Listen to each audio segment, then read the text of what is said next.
নমস্কার, দেখছেন কলকাতা টিভি। জেলার সারাদিন নিয়ে রয়েছি আমি তসমিনা। আর শুরুতেই এই মুহূর্তে যে খবরে নজর রাখবো, আনিসুর ও আলিফ নূরের মাধ্যমে ৪৫ কোটি টাকা ট্রান্সফার। জ্যোতিপ্রিয় মল্লিকের নিয়ন্ত্রণে ৩টি কোম্পানিতে টাকা ট্রান্সফার। ৪৫ কোটি টাকা ট্রান্সফার হয়েছে এবং জ্যোতিপ্রিয় মল্লিকের নিয়ন্ত্রণে ৩টি কোম্পানিতে টাকা ট্রান্সফার। অনলাইন পোর্টালে ১০০ জন ভুয়ো কৃষকের নাম রেজিস্টারের অভিযোগ এবং এই ভুয়ো কৃষকদের নামে সরকারি টাকা নেওয়ার অভিযোগ দুই ভাইয়ের বিরুদ্ধে। রেশন দুর্নীতি মামলাতে ইতিমধ্যে গ্রেপ্তার হয়েছে আনিসুর ও আলিফ নূর এবং আনিসুর ও আলিফ নূরের মাধ্যমে ৪৫ কোটি টাকা ট্রান্সফারের অভিযোগ। জ্যোতিপ্রিয় মল্লিকের নিয়ন্ত্রণে ৩টি কোম্পানিতে টাকা ট্রান্সফার।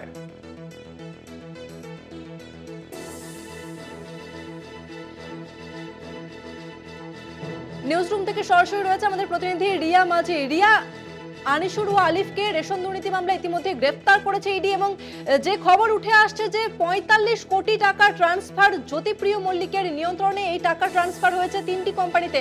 আর কি তথ্য উঠে আসছে?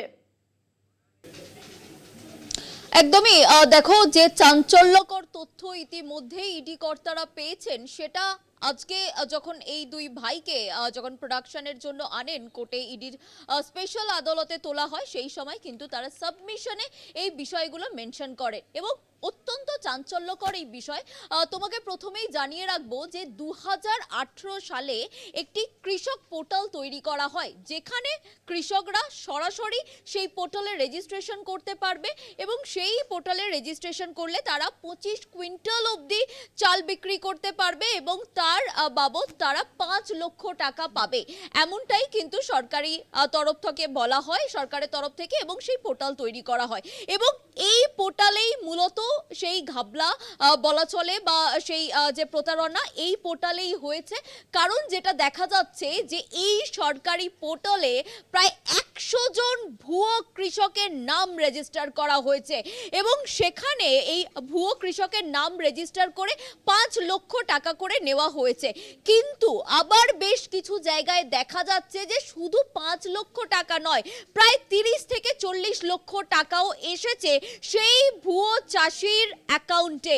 এটা কিভাবে হলো সেই বিষয়টা যখন সাবমিশনের সময় ইডির যিনি লয়ার তিনি মেনশন করেন যে জ্যোতিপ্রিয় মল্লিক তার সুবাদেই তিনি কিন্তু এই পুরো ব্যবস্থাটা করে দেন এবং তারপরে এই যে পোর্টালে তারা রেজিস্টার করেন এবং ১০০ জন ভুয়ো চাষির, এখনো অবধি যেটা পাওয়া গিয়েছে যে ১০০ জন ভুয়ো চাষির নাম রেজিস্টার করে এবং নাম রেজিস্টার করে ৫ লক্ষ টাকা করে তো নেই, উল্টে সেখানে শুধু ৫ লক্ষ টাকা নয়, কখনো কখনো ২০ লক্ষ, কখনো ৩০, কখনো ৪০, এরম ভাবে টাকা আসতে থাকে এবং সেই টাকা যখন আসে, সেই টাকা আসার পর সেই টাকা আবার ট্রান্সফার হয়ে যায়। সেই টাকা কোথায় যায়? সেই টাকা যায় জ্যোতিপ্রিয় মল্লিকের অ্যাকাউন্টে বা জ্যোতিপ্রিয় মল্লিকের ডিরেক্ট অ্যাকাউন্টে নয়, তার যে কোম্পানি রয়েছে তার নামে যে কোম্পানি রয়েছে সেই কোম্পানির মারফতে টাকা চলে যায় এবং এখনো অবধি ৪৫ কোটি টাকা হদিশ পাওয়া গিয়েছে,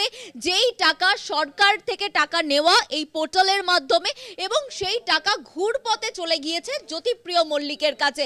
এবং আরও একটা বিষয় যে এই আনিসুর বা এই আলিফ নূর, এই দুই ভাইয়ের নাম কোথা থেকে উঠে এসেছে বা কোথা থেকেই পেয়েছে। রেশন দুর্নীতি কাণ্ডে এই তদন্ত করতে নেবে ইডি কর্তারা যখন জ্যোতিপ্রিয় মল্লিককে গ্রেপ্তার করে, তারপরেই তার সিএর বাড়িতে তারা একটি তল্লাশি অভিযান করে। শান্তনু ভট্টাচার্য তার সিএ, সেই সিএর বাড়িতে যখন তারা তল্লাশি অভিযানে যায় সেই সময় বেশ কিছু ডিভাইস তারা বাজেয়াপ্ত করেছিল এবং সেই ডিভাইসের মধ্যেই ছিল ল্যাপটপ।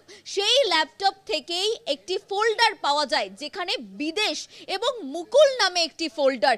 এই বিদেশ এবং মুকুলকে এই আনিসুর এবং আলিফ নূরেরই তাদের ডাক নাম হচ্ছে বিদেশ এবং মুকুল এবং সেই ফোল্ডারে ঢুকেই দেখা যায় একাধিক তথ্য, ডিজিটাল তথ্য পায় এবং সেই তথ্য মারফত পৌঁছায় ইডি কর্তারা এই আনিসুর এবং আলিফ নূরের কাছে এবং তারপর তাদের বাড়ি, তাদের রাইস মিল থেকেও একাধিক তথ্য পাওয়া যায় এবং গতকালকে তাদেরকে যখন জিজ্ঞাসাবাদ সারছিলেন ইডি কর্তারা, তারা সেই সময়ও যেটা দেখা যায় যে ৪৫ কোটি টাকার যে হদিস তারা পেয়েছিলেন সেই টাকার কোনো রকম ভাবেই কিন্তু তারা হিসেব দিতে পারছিল না এবং তারপরেই তাদেরকে গ্রেপ্তার করা হয়।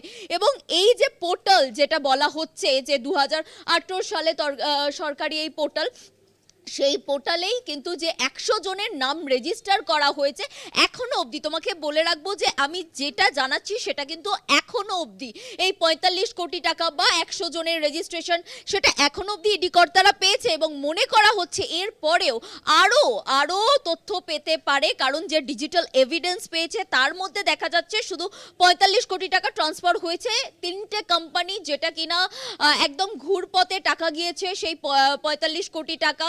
এবং সেই কোম্পানি জ্যোতিপ্রিয় মল্লিকের ঘনিষ্ঠ যারা রয়েছে তাদের নামে খোলা হয়েছে। মোট কথা ইডি বলতে চাইছে যে ৪৫ কোটি টাকা গেছে জ্যোতিপ্রিয় মল্লিকের কাছেই এবং সেই টাকা অর্থাৎ এই যে পোর্টালের মাধ্যমে যে টাকা এসেছিল ৫ লক্ষেরও বেশি যে টাকা এসেছিল সেগুলো জ্যোতিপ্রিয় মল্লিকের হেল্পেই টাকা পেয়েছিল আনিসুর এবং আলিফ নূর। এবং আরো একটা বিষয় চাঞ্চল্যকর তথ্য এটা বটেই, কারণ হচ্ছে যেটা বলছে ইডি কর্তারা সাবমিশনে যে যখন এই জ্যোতিপ্রিয় মল্লিক গ্রেপ্তার হয়ে যায় তারপরে এসএসকেএম এর শুয়েই নাকি ফোন যায় এই দুই ভাইয়ের কাছে এবং তাদেরকে বলা হয় যে ১০ লক্ষ টাকা করে জ্যোতিপ্রিয় মল্লিককে পাঠাতে হবে প্রতি মাসে। এবং সেই ফোন পাওয়ার পর এই দুই ভাই তারা ১০ লক্ষ টাকা করে প্রতি মাসে পাঠাতো বলে এমনটাও কিন্তু সাবমিশনে মেনশন করেছেন ইডি কর্তারা। এবং এর পেছনে আরো কত কোটি টাকা লুকিয়ে আছে, কত কোটি টাকা নয়ছয় করেছে সরকার থেকে, আরো কত কোটি টাকা নেওয়া হয়েছে, সমস্ত বিষয় কিন্তু ইতিমধ্যেই খতিয়ে দেখছেন এবং ১২ই আগস্ট অবধি নিজেদের হেফাজতে নিয়েছে এই দুই ভাইকে। বেশ, ধন্যবাদ তোমাকে রিয়া। আবারও সেই ঘুরে ফিরে জ্যোতিপ্রিয় মল্লিকের নাম উঠে এলো। প্রাক্তন খাদ্যমন্ত্রী জ্যোতিপ্রিয় মল্লিক, আগেই তিনি গ্রেপ্তার হয়েছেন রেশন দুর্নীতি মামলায়, আর এরপর আনিসুর ও আলিফ নূরের মাধ্যমে ৪৫ কোটি টাকা ট্রান্সফার জ্যোতিপ্রিয় মল্লিকের নিয়ন্ত্রণে 3টি কোম্পানিতে টাকা ট্রান্সফার এবং একই সঙ্গে অনলাইন পোর্টালে 100 জন ভুয়ো কৃষকের নাম রেজিস্টারের অভিযোগ। ভুয়ো কৃষকদের নামে সরকারি টাকা নেওয়ার অভিযোগ দুই ভাইয়ের বিরুদ্ধে। জ্যোতিপ্রিয়র সিএর অফিসে তল্লাশিতে ল্যাপটপ উদ্ধার, ল্যাপটপে বিদেশ ও মুকুল নামে ফোল্ডার ছিল, এমনটাই কিন্তু সূত্র মারফত জানা যাচ্ছে। সেখান থেকেই আনিসুর ও আলিফের নাম জানতে পারে ইডি। রাইস মিল থেকে সরকারি ল্যাপটপ উদ্ধার হয় সূত্র মারফত, এমনটাই জানা যাচ্ছে।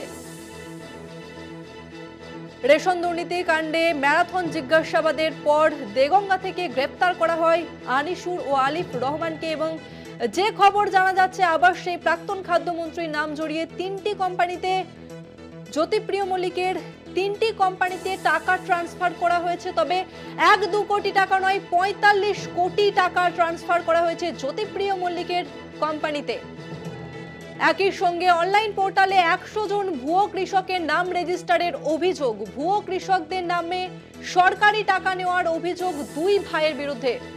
জ্যোতিপ্রিয়র সিএ এর অফিসে তল্লাশিতে ল্যাপটপ উদ্ধার হয় এবং সেই ল্যাপটপে বিদেশ ও মুকুল নামে ফোল্ডার ছিল।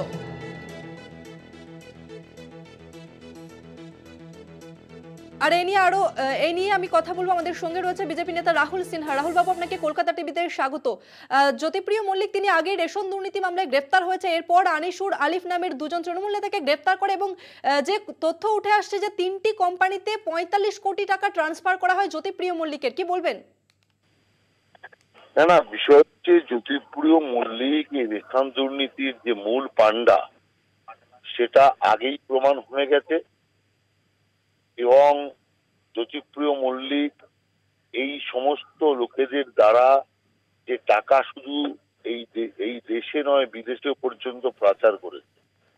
অতএব এখন ধীরে ধীরে সমস্ত সত্য সামনে বেরিয়ে আসছে। তদন্ত যখন আরো এগোবে আরো অনেক তথ্য এবং অনেক নতুন ব্যক্তি এর মধ্যে জুড়ে যাবে। তার কারণ পুরোপুরি যেটা হয়েছে একটা পরিকল্পনা তৈরি করে, পুরো একটি ছক তৈরি করে এটা তৈরি করা হয়েছে। আমরা চাই যে দোষীরা আরো যারা আছে তাদের গ্রেপ্তার হোক এবং মূল পান্ডার কঠিন থেকে কঠিনতম শাস্তি হোক। বেশ, ধন্যবাদ আপনাকে রাহুল বাবু। আমরা কথা বললাম বিজেপি নেতা রাহুল সিনহার সঙ্গে। আনিসুর ও আলিফ নূরের মাধ্যমে ৪৫ কোটি টাকা ট্রান্সফার। জ্যোতিপ্রিয় মল্লিকের নিয়ন্ত্রণে ৩টি কোম্পানিতে টাকা ট্রান্সফার। অনলাইন পোর্টালে ১০০ জন ভুয়ো কৃষকের নাম রেজিস্টারের অভিযোগ। ভুয়ো কৃষকদের নামে সরকারি টাকা নেওয়ার অভিযোগ দুই ভাইয়ের বিরুদ্ধে। জ্যোতিপ্রিয়র সিএর অফিসে তল্লাশিতে ল্যাপটপ উদ্ধার হয়। সেই ল্যাপটপে বিদেশ ও মুকুল নামে দুটি ফোল্ডার ছিল। এমনটাই কিন্তু সূত্র মারফত জানা যাচ্ছে এবং সেখান থেকে আনিসুর ও আলিফের নাম জানতে পারে ইডি।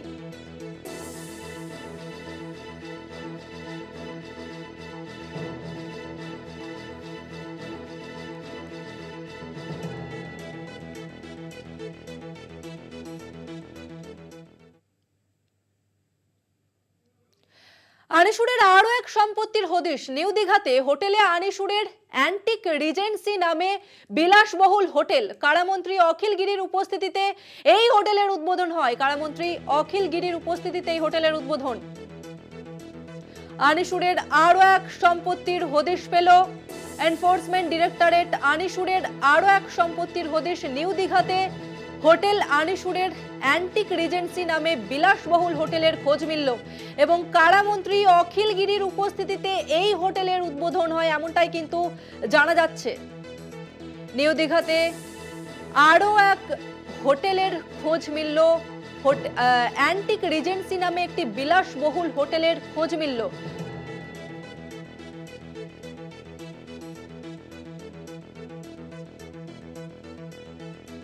এ নিয়ে আরো বিস্তারিত জানবো। আমাদের সঙ্গে রয়েছে আমাদের প্রতিনিধি ভক্তি দে, সরাসরি কথা বলবো। ভক্তি, নিউ দীঘাতে আরো একটি সম্পত্তির হদিশ মিলল এবং একটি বিলাসবহুল হোটেলের খোঁজ পাওয়া যাচ্ছে, কি জানা যাচ্ছে?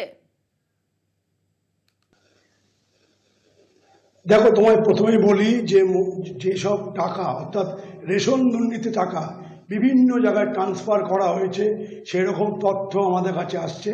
মূলত আমরা দেখেছি বারাসাতে একটি বড় রেস্তোরাঁ আছে আনিসুর রহমানের, এবং পাশাপাশি দীঘায় একটি বিশাল বলা যেতে পারে অখিলগিরি এবং অভিনেতা জিৎ যার উদ্বোধন করেছেন, এবং একটা 5 স্টার হোটেল যেখানে সুইমিং পুল থেকে শুরু করে ঘরগুলো বলা যায় ক্লাসিক রুম বলা যায়, সেই ধরনের একটি হোটেল নিউ দীঘাতে তিনি কিনেছেন।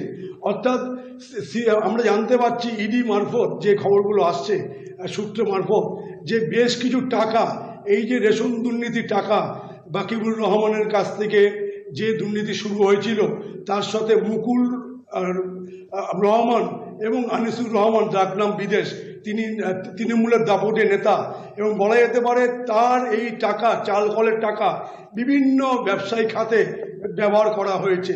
সেইগুলোর মধ্যে একটি পাওয়া গেছে যে দীঘায় একটি হোটেল তৈরি করেছেন, সেখানে কিন্তু অখিলগিরির উপস্থিতিতে তিনি উদ্বোধন করেছেন। এইরকম একের পর এক চাঞ্চল্যকর তথ্য আমাদের হাতে আসছে।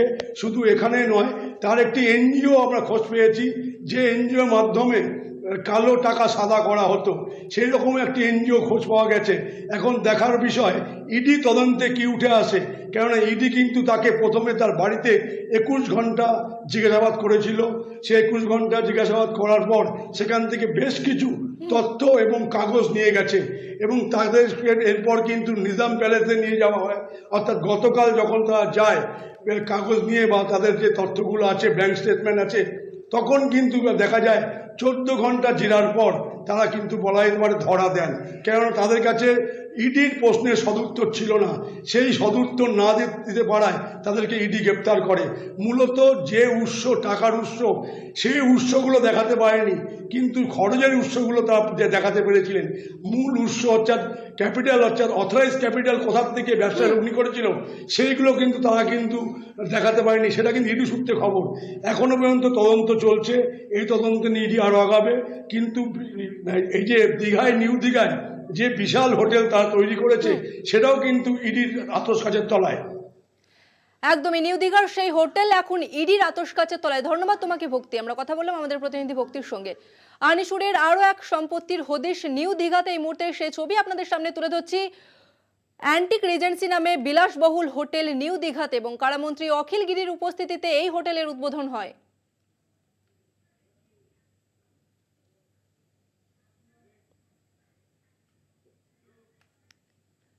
জেলা সারাদিনে এখন সময় একটা বিরতির। ফিরছি বিরতির পর, সঙ্গে থাকুন। ফিরে এলাম বিরতির পর। নাগাড়ে বৃষ্টিতে জলমগ্ন একাধিক জেলা, রবিবার পর্যন্ত জারি থাকবে বৃষ্টি। জেলাগুলিকে সতর্ক করল নবান্ন। যে কোনো পরিস্থিতিতে জল বের করে দেওয়ার নির্দেশ জেলা শাসকদের। প্রয়োজনে দুর্গতদের নিরাপদ জায়গায় সরিয়ে নিয়ে যাওয়ার নির্দেশ নবান্নের। একটানা বৃষ্টিতে বিপর্যস্ত বাংলা, যার জেরে এবার জেলাগুলিকে সতর্ক করল নবান্ন। সমস্ত জেলার জেলাশাসকদের সব রকম প্রস্তুতি নেওয়ার নির্দেশ নবান্নের। জল জমলে সঙ্গে সঙ্গে তা বের করার জন্য পাম্পের ব্যবহার করার নির্দেশ। বিভিন্ন ব্যারেজ থেকে কত জল ছাড়া হচ্ছে প্রতিনিয়ত নবান্নকে তাঁর রিপোর্ট দেওয়ার নির্দেশ। প্রয়োজনে সংশ্লিষ্ট এলাকার বাসিন্দাদের নিরাপদ স্থানে সরানোর নির্দেশ দেওয়া হয়েছে নবান্নের তরফে। জলমগ্ন এলাকায় গিয়ে সরেজমিনে পরিস্থিতি খতিয়ে দেখার নির্দেশ দিয়েছে নবান্ন। গাঙ্গেয় পশ্চিমবঙ্গের ওপর আরও সক্রিয় ঘূর্ণাবর্ত। সকাল থেকেই উপকূলীয় এলাকায় ঝোড়ো হাওয়া, কালো মেঘে ঢেকে রয়েছে আকাশ। উত্তাল রয়েছে সমুদ্র ও নদী। নদী ও সমুদ্রের জলস্তর যথেষ্ট বেড়েছে। জলোচ্ছ্বাসের জেরে সাগর তট জুড়ে ভাঙন। খারাপ আবহাওয়ার কারণে মাঝ সমুদ্রে আটকে পড়েছে মৎস্যজীবীদের ট্রলার। গত দুদিনের টানা বৃষ্টিতে সোনামুখীতে বিঘার পর বিঘার সবজির জমি জলের তলায়। ইন্দাসে গৃহস্থের ঘরের ভেতরে 1 হাঁটু জল। আতঙ্কে সাধারণ মানুষ। সোনামুখী ব্লকের রাধামোহনপুর গ্রাম পঞ্চায়েতের নিত্যানন্দপুর, রাধামোহনপুর সহ বিভিন্ন এলাকায় বৃষ্টির জলে নাকাল এলাকাবাসীর। বিঘার পর বিঘা ধান ও সবজি জলের তলায় চলে যাওয়ায় মাথায় হাত চাষিদের।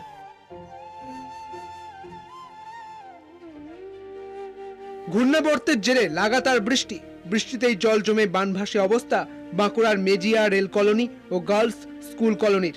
সম্প্রতি এলাকার নিকাশি নালার মুখে মাটি ভরাট করে একের পর এক বাড়ি তৈরি হওয়ায় ভেঙে পড়ে নালা। এই অবস্থায় ঘূর্ণাবর্তের জেরে গতকাল সকাল থেকে প্রবল বৃষ্টি শুরু হওয়ায় এলাকায় জল জমতে শুরু করে। শুক্রবারেও এলাকার অধিকাংশ বাড়ি জলবন্দী হয়ে পড়ে। বেশ কিছু বাড়ির একতলা পুরোপুরি জলের তলায় চলে যায়।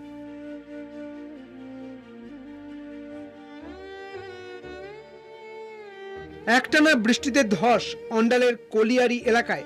কাজোড়া অঞ্চলে খাস কাজোড়া কলিয়ারির 10 নম্বর পিটের পিছনে ভয়াবহ ধস। আতঙ্ক ছড়িয়েছে এলাকায়।